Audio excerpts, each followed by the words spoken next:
السلام علیکم ورحمۃ اللہ وبرکاتہ۔ بسم اللہ الرحمن الرحیم، والصلاة والسلام علی رسولہ الکریم وعلی آلہ وصحبہ اجمعین ومن تبعہم بإحسان الی یوم الدین، اما بعد۔ خواتین و حضرات، دورہ قرآن کی نشریات کے ساتھ خلیق الرحمن آپ سے مخاطب ہے۔ آج کی اس نشست میں ہم سپارہ نمبر 22 کی منتخب ترین آیات پہ بات کر لیتے ہیں۔ 22 سپارے کا آغاز ہے اور سورہ احزاب جاری ہے۔ سورہ احزاب کی آیت ہے وَقَرْنَ فِي بُيُوتِكُنَّ، کہ ٹکی رہیں اپنے گھروں میں۔ ازواج مطہرات کو حکم دیتے ہوئے دنیا کی تمام عورتوں کو اللہ تعالیٰ قرآن کریم میں یہ حکم دے رہے ہیں کہ یہ وہ اپنے گھروں میں قرار پکڑیں، ٹکی رہیں، ضرورت کے موقع پر اپنے گھروں سے باہر نکلیں۔ آج اس آیت پر بے دین تو بے دین، افسوس صد افسوس ہزارہا ماتم۔ آج اس آیت پر بے دین تو بے دین، دینداروں کا بھی عمل نہیں۔ کہا گیا کہ گھروں میں ٹکی رہیں، ضرورت کے وقت باہر نکلنے میں حرج نہیں۔ آج ضرورت کے وقت عورت گھر کے اندر داخل ہوتی ہے، باقی گھر سے باہر ہوتی ہے، کوئی اس میں مبالغہ نہیں۔ بازاروں میں جائیں، مارکیٹس میں جائیں، شاپنگ مال پہ جائیں، جہاں جائیں، ایک بندے ہیں تو آپ کو 10 عورتیں ملیں گی۔ کیا کام ہے عورتوں کا مارکیٹ میں؟ لا الہ الا اللہ۔ کیا یہ مرد اپنی خواتین کے لیے کپڑے نہیں لا سکتے، شاپنگ نہیں کر سکتے؟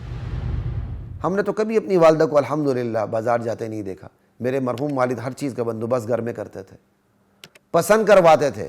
میری والدہ کو کوئی چیز پسند نہ آ جائے، واپس لے جا کے دکان پہ جا کے واپس کر کے آتے تھے میرے والد صاحب، الحمدللہ پسند کرواتے تھے۔ یہ نہیں کہ ڈکٹیٹرشپ قائم کی، لائی پہننا تو پہنو، نہیں پہنا تو جاؤ، نہیں، باقاعدہ پسند کرواتے تھے، گھر کی خواتین کو پسند کرواتے تھے، چیز لاتے تھے، ان کی مرضی کی لاتے تھے۔ آج میاں میاؤں بن چکا ہے، وہ صرف کماؤ پوت بن چکا ہے، پیسے لا کے بیوی کے ہاتھ میں دے دیتا ہے اور سارے کام بیوی کے ہاتھ میں ہوتے ہیں، اور بیوی کو نشہ چڑھ چکا ہے۔ جب تک وہ 24 گھنٹے میں سے 12 گھنٹے باہر نہیں گزارتی، اسے چین نہیں آتا، اس کا حج و عمرہ رک جاتا ہے۔ یہ سارے موبائل کمپنیاں، ساری موبائل کمپنیز، یہ سارے نیٹ ورک اور یہ ساری مارکیٹیں عورتوں کے دم قدم سے۔ آج عورت واپس اپنے گھر میں چلی جائے، خدا کی قسم یہ دنیا کی معیشت اپنی اوقات میں آ جائے۔ اللہ تعالیٰ نے ہمیں اسلام کی صورت میں اتنی بڑی نعمت دی ہے، ہم آج بھی چاہیں نا یہ دنیا کی معیشت دڑام سے گرا سکتے ہیں۔ یہ نہیں کہ تیل بند کر دو، وہ بات کی چیزیں ہیں۔ عورتوں کو اپنے گھروں کے اندر رکھو، پھر یہ دیکھیں کیا بنتا ہے۔ دنیا کی معیشت سیدھی ہوتی کہ نہیں ہوتی؟ دنیا کی معیشت تو عورتوں سے چل رہی ہے، یہ مہنگائی تو عورتوں کی وجہ سے ہے۔ قرآن کہہ رہا ہے گھروں میں ٹکی رہے اور یہ گھروں سے باہر نکلی ہیں۔ اللہ سے بڑا علام الغیوب کون ہے؟ اللہ ہی علام الغیوب ہے۔ اللہ کو پتا تھا ایسا وقت آئے گا، عورت استعمال ہوگی اور دنیا زیر و زبر ہو جائے گی۔ آج یہ عورت استعمال ہو رہی ہے، دنیا زیر و زبر ہو رہی ہے۔ اتنی سی بات ہے عورت گھر سے باہر نکل رہی ہے، پوری دنیا اوپر نیچے ہو گئی ہے۔ اب اتنی سی بات ہوگی عورت واپس اندر آ جائے، دنیا اپنی اوقات میں آ جائے گی، دنیا کی معیشت اپنی اوقات میں ہو جائے گی، یہ سارے موبائل نیٹ ورکس اپنے اوقات میں آ جائیں گے۔ لا الہ الا اللہ، یہ سارے پیکج فنا ہو جائیں گے۔ اللہ اکبر، یہ ریٹ بھی نیچے گریں گے اور یہ بے حیائی بھی ختم ہوگی۔ آج بے حیائی کا بہت بڑا ذریعہ یہ ہے کہ عورت اپنے گھر کے اندر نہیں ہے، عورت اپنے فریضے کو چھوڑ کے باہر آ چکی ہے۔ آج عورت حضرت فاطمہ کا نام لیتی ہے، حضرت فاطمہ نہیں بننا چاہتی۔ آج حضرت خدیجہ کا نام لیتی ہے، حضرت خدیجہ نہیں بننا چاہتی۔ آج عورت ام المؤمنین عائشہ عفیفہ طاہرہ صدیقہ عائشہ رضی اللہ عنہا کا نام لیتی لیکن بننا نہیں چاہتی۔ قرآن کی اس ایک آیت کو دیکھیں، بس بندہ حیرت کے سمندر میں ڈوب جاتا ہے کہ اپنے گھروں کے اندر ٹکی رہو بھائی۔ یہ عورت گھروں کے اندر ٹکی رہے نا تو مرد کو بھی سکون مل جائے، بس یہ مرد کو بھی نہ نچائے، یہ مرد کو اپنی ایک انگلی پہ بلکہ اس پہ نچاتی ہے، سمجھا؟ کیونکہ گھر سے باہر نکلی ہوئی ہے۔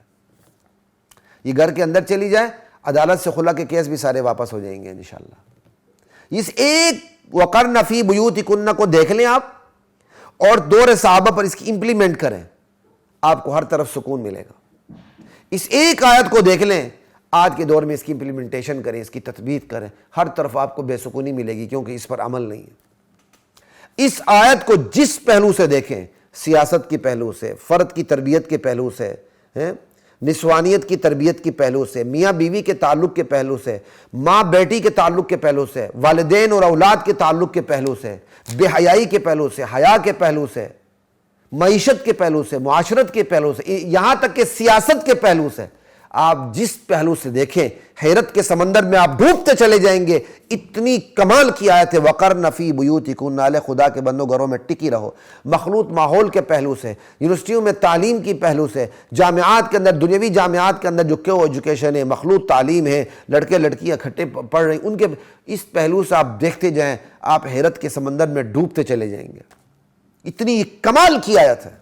اللہ نے یہ چیزیں میرے ذہن میں ڈالی تو آپ کو بتا رہا ہوں، ذَلِكُمَا مِمَّا عَلَّمَنِي رَبِّي۔ اس آیت اتنی ہی بات کافی ہے، اتنی بھی بس عمل ہو جائے نا، ہم بھی سدھر جائیں، عورت بھی سدھر جائے۔ بے دینوں سے کوئی گلہ نہیں، بے دینوں کا مذہب یہی ہے، دینداروں سے گلہ ہے۔ دینداروں کی بیویاں سارا دن مارکیٹ میں گھومتی رہتی ہیں ماشاءاللہ، سارا دن، اور وہ دیندار ماشاءاللہ دین بیان کرتا ہے۔ شرم آنی چاہیے۔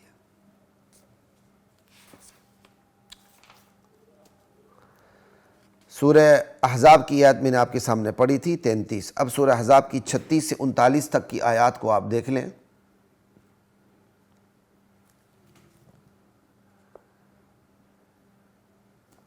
حضرت زید کا قصہ ہے۔ نبی علیہ السلام کی پھوپھی زاد بہن حضرت زینب جو بعد میں آپ کی زوجہ مطہرہ بنی، ام المؤمنین بنی، ان کا نکاح آپ نے حضرت زید کے ساتھ کر دیا تھا۔ آپس میں بنی نہیں، یہاں تک کہ جدائی کی نوبت آ گئی۔ پہلی بات تو یہاں یہ بتانی ہے کہ اسلام نے کوئی نکاح ایسا کانٹریکٹ نہیں بنایا جو بالکل ختم نہ ہو سکے۔ اسلام دین فطرت ہے۔ اسلام کہتا ہے نکاح کرو ہمیشگی کی نیت سے، کہ تم پوری زندگی ایک دوسرے کے شریک سفر ہو گئے، اس نیت سے کرو۔ یہ نہیں کہ تھوڑی دیر کے لیے نکاح کرنا ہے، وہ تھوڑی دیر کے لیے نکاح، اس کو متع کا نام، یہ تو زنا ہے۔ ہمیشہ کی نیت سے کہ جب تک زندگی رہی ہم ساتھ ایک دوسرے کے گاڑی کے دو پہیے بن کے زندگی گزاریں گے، یہ ہے نکاح۔ لیکن اسلام دین فطرت ہے۔ کئی دفعہ میاں بیوی میں آپس میں نبھتی نہیں، باوجود کہ میاں بیوی دونوں درست ہوتے ہیں پھر بھی نبھتی نہیں۔ ایسا بھی ہوتا ہے میاں ٹھیک ہوتا ہے بیوی غلط ہوتی ہے، نبھتی نہیں۔ ایسا بھی ہوتا ہے بیوی ٹھیک ہوتی ہے میاں غلط ہوتی ہے، نباہ نہیں ہوتا۔ تو اسلام دین فطرت ہے، پھر اس نے جدائی کا حکم بھی دے دیا ہے۔ تو یہاں دیکھیں ایک صحابی ہے ایک صحابیہ ہیں، دونوں میں جدائی ہو گئی۔ تو یہ کوئی جدائی انہونی چیز نہیں ہے۔ جہاں نباہ بالکل ممکن نہ ہو سکے اور ایک ساتھ رہتے ہوئے حقوق تلف ہونے لگے اور واپسی کی کوئی گنجائش نہ رہے، وہاں بڑی آسانی کے ساتھ خیر کے ساتھ علیحدہ ہو جانے میں ہی بہتری ہوتی ہے۔ ایک تو یہ آ گئی۔ اور دوسرے مذاہب اب اس چیز کو ہم سے کاپی کر رہے ہیں۔ عیسائیت میں تو یہ چیز ہے ہی نہیں، آج کی عیسائیت میں یہ چیز نہیں ہے۔ اب وہ لوگ ہم سے کاپی کر رہے ہیں، اس پر موقع نہیں بات کرنے کا۔ اچھا جی، اور دوسری بات آپ کو یہ بتانی ہے یہاں کہ جب نبی علیہ السلام کے منہ بولے بیٹے حضرت زید نے ان کو طلاق دے دی زینب کو، تو حضرت زینب کے ساتھ اللہ کے حکم سے نبی علیہ السلام نے نکاح کر لیا۔ اب منہ بولے بیٹے کی چھوڑی ہوئی بیوی سے نکاح کرنا حقیقی بیٹے کی بیوی سے نکاح کرنا سمجھا جاتا تھا عرب معاشرے میں، جبکہ اسلام نے تو منہ بولے بیٹے کو حقیقی بیٹا سمجھا ہی نہیں۔ تو اب یہ ایک جائز عمل تھا کہ منہ بولے بیٹے کی بیوی سے نکاح کرنا، لیکن معاشرہ اس کو ناجائز سمجھتا تھا، حالانکہ یہ جائز تھا، اور اس جائز عمل کو معاشرہ ناجائز اور معیوب سمجھتا تھا۔ تو اسلام کا مزاج یہ ہے جس جائز عمل کو معیوب اور ناجائز سمجھا جائے، معاشرے میں اس کو کر کے بتایا جاتا ہے کہ یہ ناجائز نہیں، یہ معیوب نہیں۔ تو اب اس کی قربانی حضور سے دلوائی گئی تاکہ پوری امت کے لیے آسانی ہو۔ اللہ تعالیٰ نے حضور کو حکم دیا اب آپ نے اپنے منہ بولے بیٹے کی سابقہ بیوی سے نکاح کرنا ہے، تاکہ مسلمان معاشرے کے اندر سے عرب معاشرے کی وجہ سے جو ایک تنگی محسوس ہوتی ہے منہ بولے بیٹے کی سابقہ بیوی سے شادی کرنے کی، وہ تنگی سرے سے ختم ہو جائے۔ جب اللہ کے نبی نے نکاح کر لیا تو جو ایک تنگی کا تصور تھا عرب اسلامی معاشرے میں وہ ختم ہو گیا۔ یہ بالکل ایسے ہی ہے جیسے بنی اسرائیل کو گائے ذبح کرنے کا حکم دیا گیا قاتل معلوم کرنے کے لیے۔ اللہ تعالیٰ موسیٰ علیہ السلام کو قاتل ویسے بھی بتا سکتا تھا نامعلوم قاتل کے بارے میں، لیکن اللہ نے ایسا نہیں کیا۔ اللہ نے ان سے گائے ذبح کروائی کہ یہ گائے ذبح کرو، اس کا ایک حصہ مقتول پہ مارو، میت پہ، وہ بتا دے گا مقتول اٹھ کے خود زندہ ہو گیا کہ میرا قاتل کون ہے۔ یہ کیوں کروایا گیا؟ کیونکہ گائے کی پوجا سے باز آنے کے باوجود مصر میں رہتے ہوئے بنی اسرائیل کے اندر ایک گائے کی عظمت بیٹھی ہوئی تھی، ایک خوف، دبدبہ، ہیبت بیٹھی ہوئی تھی، وہ ہیبت، وہ عظمت جو اللہ کے لیے ہونی چاہیے وہ بیٹھی ہوئی تھی۔ اللہ تعالیٰ نے چاہا بنی اسرائیل مسلمان تو ہو چکی، لیکن اس کے جینس میں وہ گائے کی عظمت، ہیبت، خوف بیٹھا ہوا ہے، اس کو ختم کیسے کیا جائے؟ ختم اللہ تعالیٰ نے جب ان کو ضرورت پڑی قاتل معلوم کرنے کی تو اس ضرورت پر ان کو حکم دیا، اب تم کیا کہتے ہیں، گائے ذبح کرو۔ وہ اپنی ضرورت کے مطابق گائے ذبح کرنے پر مجبور ہو گئے، تو جب وہ گائے ذبح کر لی تو گائے کے ذبح کرنے سے بنی اسرائیل کے اندر سے جو گائے کی عظمت، ہیبت، خوف تھا وہ نکل گیا۔ لا الہ الا اللہ، یہ ہے اسلام۔ ان آیات پہ اتنی ہی میں بات کروں گا، آگے چلتے ہیں۔ سورہ احزاب ہی کی آیت نمبر 40 ہے، ما کان محمد ابا احد من رجالکم ولکن رسول اللہ وخاتم النبیین۔ یہ آیت صاف بتاتی ہے نبی علیہ السلام آخری نبی ہیں، آپ کے بعد کسی نبی نے، کسی رسول نے آنا نہیں۔ لا الہ الا اللہ۔ اور نبوت کا اول و آخر مفہوم کیا ہے کہ نبی علیہ السلام کی وفات کے ساتھ ہی چونکہ آپ آخری نبی، آخری رسول ہیں، وحی کا دروازہ بند ہو گیا۔ اب آپ کے بعد وحی شریعت کسی پہ اترنی نہیں۔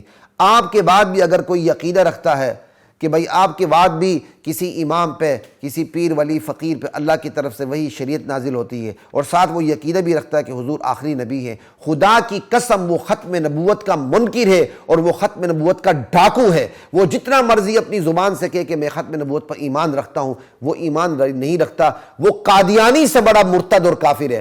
قادیانی تو چھوٹا کافر ہے، وہ تو صاف کہہ دیتا ہے کہ وہی اترتی ہے، یہ بے ایمان، وہ صاف ختم نبوت کا منکر ہے۔ یہ بے ایمان اس سے بھی بڑا ختم نبوت کا منکر ہے، یہ دھوکہ دیتا ہے، یہ کہتا ہے میں ختم نبوت کو مانتا ہوں، ساتھ یہ بھی کہتا ہے کہ ہمارے اماموں کے اوپر وہی شریعت نازل ہوتی ہے۔ تو بھائی ختم نبوت کا مفہوم کیا ہے؟ ختم نبوت کا مفہوم یہ ہے کہ وہی شریعت کا چیپٹر کلوز ہو چکا ہے۔ ایک بندہ کہ میں ختم نبوت کو مانتا بھی ہوں، ساتھ یہ بھی کہے کہ وہی کا دروازہ کھلا ہوا ہے، تو وہ ختم نبوت کا منکر ہے، اور جو ختم نبوت کا منکر ہو وہ کافر ہے، اور جو ختم نبوت کا منکر ہوتے ہوئے اپنے آپ کو مسلمان کہے اور غلط تعویلات کرے قرآن کی آیات میں، وہ زندیق، مرتد اور ملحد ہے۔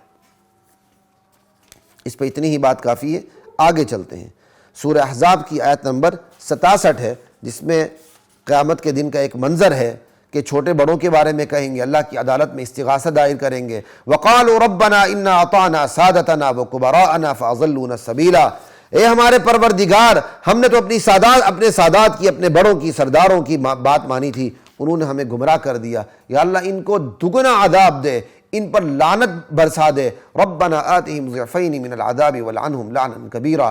قیامت کا دن ہوگا جن اولاد کی تربیت صحیح نہیں کی ہوگی والدین نے، اور وہ اولاد گمراہ ہوئی ہوگی، اور جن مریدین کی تربیت پیروں نے صحیح نہیں کی ہوگی وہ مریدین گمراہ ہوں گے، جن مقتدیوں کی مولویوں نے صحیح تربیت نہیں کی ہوگی اور وہ مولویوں کی غلط تربیت سے گمراہ ہوئے ہوں گے۔ قیامت کے دن یہ سارے اللہ کی عدالت میں کھڑے ہو کے اولاد والدین کے خلاف، پیر مرید پیروں کے خلاف، اور مقتدی ان مولویوں کے خلاف، احبار اور رہبان کے خلاف کھڑے ہو کے اللہ کی عدالت میں استغاثہ دائر کریں گے۔ یا اللہ یہ خود بھی گمراہ تھے، ہمیں بھی گمراہ کر دی، ان کو دگنا عذاب دے یا اللہ۔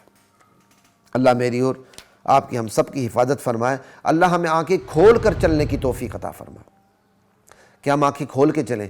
ہمیں کسی نے جنت کی ضمانت نہیں دینی، جنت کی ضمانت یہ قرآن کریم دیتا ہے۔ قرآن کریم کھول کے پڑھے اور اس کے اندر جو عقائد ہے وہ ترجمے سے واضح ہے۔ پھر یہ دیکھیں معاشرے میں یہ عقیدے کن کے پاس پائے جاتے ہیں، انہی سے پھر دین کی رہنمائی لیں۔ آگے چلتے ہیں جی، سورہ فاطر ہے اور آیت نمبر یہ 8 ہے۔ اللہ تعالیٰ فرماتے ہیں افمن زین لہ سوء عملہ فرآہ حسنا، وہ شخص جس کے لیے برے اعمال خوشنما بنا دیے گئے ہوں، اب وہ برے اعمال کو بڑا اچھا دیکھتا ہے۔ کیا یہ اس شخص کی طرح ہو سکتا ہے جو نیک ہے؟ یہ دونوں برابر نہیں ہو سکتے۔ وہ شخص جس کے برے اعمال اس کے لیے اچھے بنا دیے گئے ہوں، اس سے بڑا بدبخت کون ہو سکتا ہے؟ لا الہ الا اللہ۔ خواتین و حضرات، یہ ہے انسان کی بدقسمتی کی بدترین سطح، کہ ایک وہ سطح آتی ہے کہ جب بندہ گناہ کرتے کرتے کرتے اس قدر ترقی کر جاتا ہے، نیچے کی طرف ترقی، اس قدر وہ گر جاتا ہے، تنزل کا شکار ہو جاتا ہے، ترقی معکوس کا شکار ہو جاتا ہے کہ ایک موقع آتا ہے وہ گناہ کو نیکی سمجھنے لگتا ہے، نیکوں کو گناہ سمجھنے لگتا ہے، اسے شراب اچھی لگتی ہے، پھر شراب پہ وہ دلائل دیتا ہے، اسے زنا اچھا لگتا ہے، پھر وہ اپنے زنا کے اوپر میرا جسم میری مرضی کی دلیل رکھتا ہے۔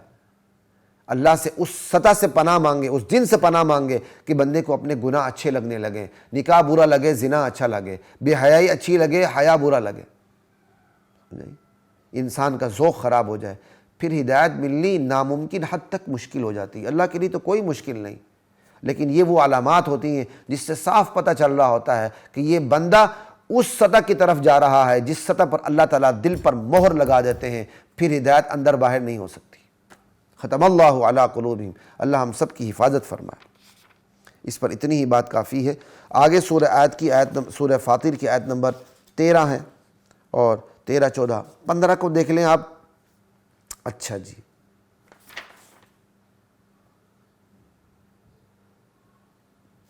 اللہ والذین تدعون من دونہ ما یملکون من قطمیر، یہ آیت نمبر 13 سورہ فاطر کی میں درمیان سے پڑھ رہا ہوں۔ اللہ کو چھوڑ کے تم جن کو پکارتے ہو، پیر ہو، ولی ہو، نبی ہو، فقیر ہو، پتھر ہو، بت ہو، کچھ بھی ہو، وہ ککھ کے بھی مالک نہیں۔ وہ جو کھجور کی گٹھلی ہوتی ہے، اس کے جو اندر سفید سا چھلکا ہوتا ہے پردہ، اس کے بھی مالک نہیں۔ ان تدعوہم لا یسمعوا دعاءکم، اگر تم ان کو پکارو اپنی حاجات میں، مشکلات میں، مصائب میں، تفریحات میں، تمہاری پکار کو سن ہی نہیں سکتے۔ کتنی صاف آیت ہے کہ مردے نہیں سنتے، ہمارے زندے بھی نہیں سنتے، لوگوں کے مردے بھی سننے لگتے ہیں ماشاءاللہ۔ لا يسمعوا دعاءکم ولو سمعوا ما استجابوا لکم، اگر وہ سن بھی لیں تو تمہیں جواب نہیں دے سکتے۔ اللہ اکبر۔ وَيَوْمَ الْقِيَامَةِ يَكْفُرُونَ بِشِرْكِكُمْ، قیامت کا دن ہوگا وہ تمہارے شرک کا انکار کریں گے، کیونکہ وہ تو غافل ہیں۔ وہ کہیں گے ہمیں پتہ ہی نہیں، تم نے آ کر ہماری قبروں کے اوپر تم نے ہمیں پکارا تھا اپنی حاجات میں، مشکلات میں۔ اللہ اکبر۔ یا ایھا الناس انتم الفقراء الی اللہ، لوگو تم سب کے سب اللہ کے در کے فقیر ہو، محتاج ہو۔ واللہ هو الغنی، اللہ ہی بے نیاز ہے، الحمید، اللہ ہی حمد و ثنا کے لائق ہے، اللہ ہی حمد و ثنا کے لائق ہے۔ ہم کی ابتدا بھی اسی ذات سے، ہم کی انتہا بھی اسی ذات پر، اسی کے لیے ہے الحمدللہ۔ واللہ هو الغنی الحمید، اللہ کی ذات اپنی ذات میں آپ حمد والی ہے، محمود ہے، کوئی تعریف کرے نہ کرے وہ ہے ہی قابل تعریف۔ اللہ اکبر۔ آگے چلتے ہیں جی، سورہ فاطر کی آیت نمبر 19 ہے اور یہ 22 تک بات چلی جاتی ہے۔ کیا کمال کی آیات ہیں۔ وَمَا يَسْتَوِي الْأَعْمَى وَالْبَصِيرُ، لوگو اندھا اور بینا برابر نہیں، وَلَا الظُّلُمَاتُ وَلَا النُّورُ، اندھیرے اور روشنی برابر نہیں، وَلَا الظِّلُّ وَلَا الْحَرُورُ، اور ٹھنڈا سایہ اور دھوپ کی تپش برابر نہیں، سایہ اور دھوپ برابر نہیں۔ وَمَا يَسْتَوِي الْأَحْيَاءُ وَلَا الْأَمْوَاتُ، لوگو یہ بھی سن لو، تمہیں یہ تو پتہ ہے نا اندھا بینا برابر نہیں، اندھیرے روشنی برابر نہیں، دھوپ سایہ برابر نہیں، یہ بھی پتہ ہونا چاہیے زندے مردے برابر نہیں۔ بھائی کس چیز میں برابر نہیں؟ آگے وہ ایک چیز کا ذکر کر دیا اسپیشلی، ان اللہ یسمع من یشاء، اللہ جائے جس کو مرضی سنا دے، اللہ تو دیوار کو بھی سنا سکتا ہے۔ وما انت بمسمع من فی القبور، جو قبروں میں پڑے ہوئے آپ انہیں سنا نہیں سکتے۔ زندہ سنتا ہے، مردہ نہیں سنتا۔ یہ وما یستوی الاحیاء ولا الاموات کی تشریح ہو رہی ہے، زندہ مردہ برابر نہیں، کیا زندہ سنتا ہے مردہ نہیں سنتا؟ ذالکم مما علمنی ربی، کہا زندے مردے برابر نہیں، زندہ سنتا مردہ نہیں سنتا۔ اور مردہ بھی کون؟ کہا یہ بتوں کے بارے میں، کہا نہیں جو قبروں میں پڑے ہوئے وہ نہیں سنتے۔ اور آیت مطلق ہر ایک کے بارے میں، وما انت بمسمع من فی القبور۔ یہ آیت شرک کی جڑ کاٹ کے رکھ دیتی ہے۔ جس بندے کو یقین ہو کہ قبر والا، میں جس کے بارگاہ میں جا رہا ہوں، جس کی میں آستانے پہ جا رہا ہوں، جس کے میں پاس جا رہا ہوں، جس پیر کے فقیر کے قبر پہ جا رہا ہوں، وہ نہ مجھے دیکھتا ہے، نہ سنتا ہے، نہ جواب دے سکتا ہے، وہ جا کر اپنی جھولی پھیلائے گا وہاں؟ اس کو تو پہلے یقین ہے بابا جی سنتا ہی نہیں ہے، بابا یا علین میں یا سجین میں، وہ یہاں کیا کر رہا ہے؟ وہ پکارے گا اپنی مدد میں۔ لیکن جس کا یہ عقیدہ وہ بابا سنتا بھی ہے، وہ کہے گا جواب بھی دیتا ہے، ماشاءاللہ ہاتھ بھی باہر آتا ہے، سمجھائی؟ بخیر راگل ہے ماشاءاللہ، ہیلو ہاؤ آر یو، یہ تو نہیں ہوتا نا۔ شہید زندہ ہے جی، ہم گئے شہید کے پاس، کھڑا ہو گیا السلام علیکم، ماشاءاللہ، شرم آنی چاہیے بھائی۔ پھر شہید زندہ ہے تو اس کی بیوی سے نکاح، اس کی بیوہ سے نکاح کیوں ہوتا ہے؟ بلکہ بیوہ نہ کہو، بیوی کہو، کیونکہ شہید تو زندہ ہے، اس کی بیوی پھر بیوہ کیسے ہو گئی؟ نہ کہو نا اس کی بیوی کو بیوہ، شہید کہتے ہیں زندہ ہے پھر بھی کہتے ہیں کہ اس کی بیوی بیوہ۔ بھائی شہید زندہ ہے اللہ کے پاس، بل احیاء عند ربہم، لا الہ الا اللہ۔ اللہ کی ذات مجھے، آپ کو، ہم سب کو قرآن کا فہم نصیب فرمائے۔ سپارہ نمبر 22 کی منتخب آیات کی تفسیر اپنے اختتام کو پہنچتی ہے، انشاءاللہ سپارہ نمبر 23 کی منتخب آیات کی تفسیر کے ساتھ دوبارہ آپ کی خدمت میں حاضری ہوگی۔ تب تک کی اجازت دیجیے، السلام علیکم ورحمۃ اللہ وبرکاتہ۔